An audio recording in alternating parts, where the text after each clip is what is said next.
This episode is brought to you by Experian. Are you paying for subscriptions you don't use, but can't find the time or energy to cancel them? Experian could cancel unwanted subscriptions for you, saving you an average of $270 per year and plenty of time. Download the Experian app. Results will vary. Not all subscriptions are eligible. Savings are not guaranteed. Paid membership with connected payment account required.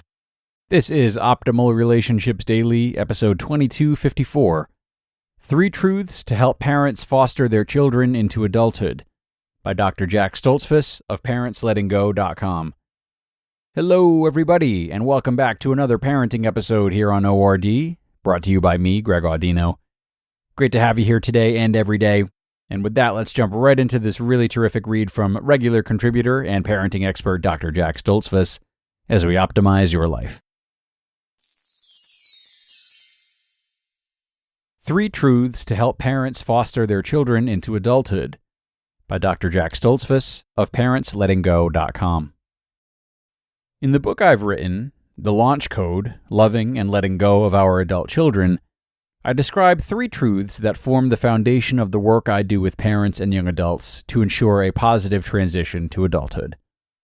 Love goes both ways. First, parents love their kids, and kids love their parents. This belief is true even during very contentious relations between the two parties. When I ran a treatment program for late adolescents and young adults, I asked them to imagine they would never see their parents again and to write a goodbye letter. Since these young adults were often angry and contentious in their relationships with their parents, I imagined this letter would be an opportunity to tell their parents off and vent feelings of anger, resentment, and hurt.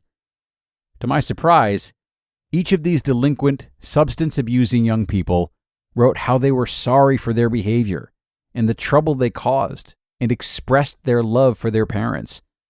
It's clear and supported by the writings of Daniel Siegel that we are wired for relationships, so that even under the worst of circumstances, we long to express and experience love between parents and kids. When the relationship is broken and love is not expressed, both parties suffer. Everyone desires success. A second truth is that parents and young adults want the young adult to be happy, successful, self-sufficient, and independent. This may sound obvious as a desired outcome, but the process of working toward this and the vision of what a successful, independent young adult might look like is not always the same in the eyes of the parents and the kids. It's a case of the devil in the details, and the route that the young adult chooses might be radically different from what the parent envisioned.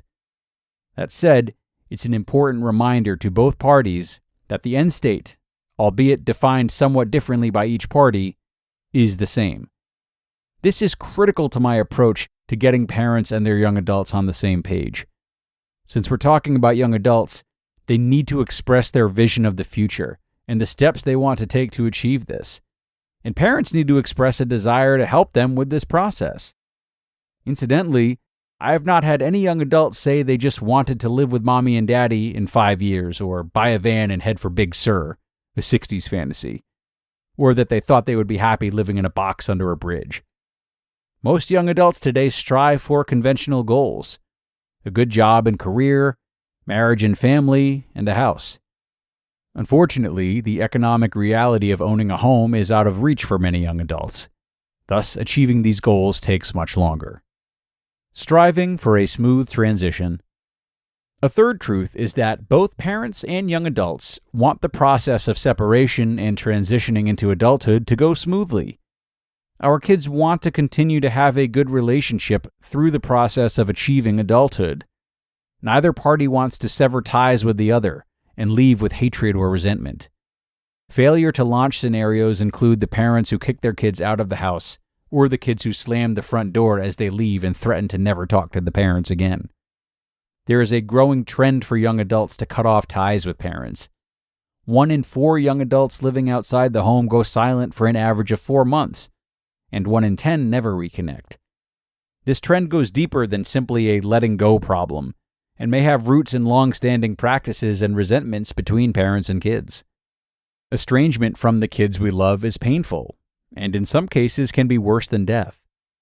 Someone you love is not deceased, but chooses to never talk to you again. My mission is to find ways to prevent failure to launch and estrangement, and to ensure that parents and kids at this transition stage stay loving and connected, even though conflict regarding the future may exist. A young person who moves out and becomes financially independent, but refuses to connect to their parent, represents a failed launch. Sometimes this cutoff is unavoidable and necessary, as in the case of an abusive parent or young adult, but this is still a failure to launch, and both parties will suffer. Go long. One final thought that relates to the partnering that I try to foster with parents and young adults is the need to go long. Don't get overly committed to a view of your young adult or the situation as never changing.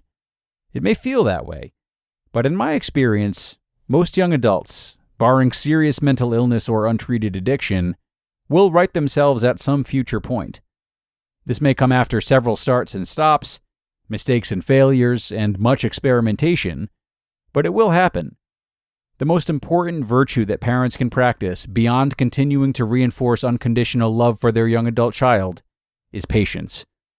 It takes hope, optimism, and a lot of patience to stick with our teenage kids as they struggle to emerge as responsibly independent young adults. But we must never give up. You just listened to the post titled 3 Truths to Help Parents Foster Their Children into Adulthood by Dr. Jack Stoltzfus of ParentsLettingGo.com, and I'll be right back with my comments. Okay, and a big thanks to Dr. Jack. I really like his insights here today, and it seems to me that if these truths are honored, a lot of great conversations can occur between parents and their kids who are failing to launch. You might be in this situation as a parent, and if so, it could help to sit down with your young adult, acknowledge these truths outwardly, and see what they have to say about them. For example, you might start the conversation by saying, "Obviously, we both want you to find success and for me to not get in your way. Why don't you tell me how you see that happening, and I'll just listen." Now, you may not agree with the ideas they present, and they might respond with varying levels of aggression. But even still, this mindful and empathetic approach taken by you is a great way of building trust and helping you both get on the same page. So think about how you might broach these topics. It's time to get going for today, but I thank you so much for being here and listening through to the end as always. Have a great rest of your day, and I'll talk to you again tomorrow where your optimal life awaits.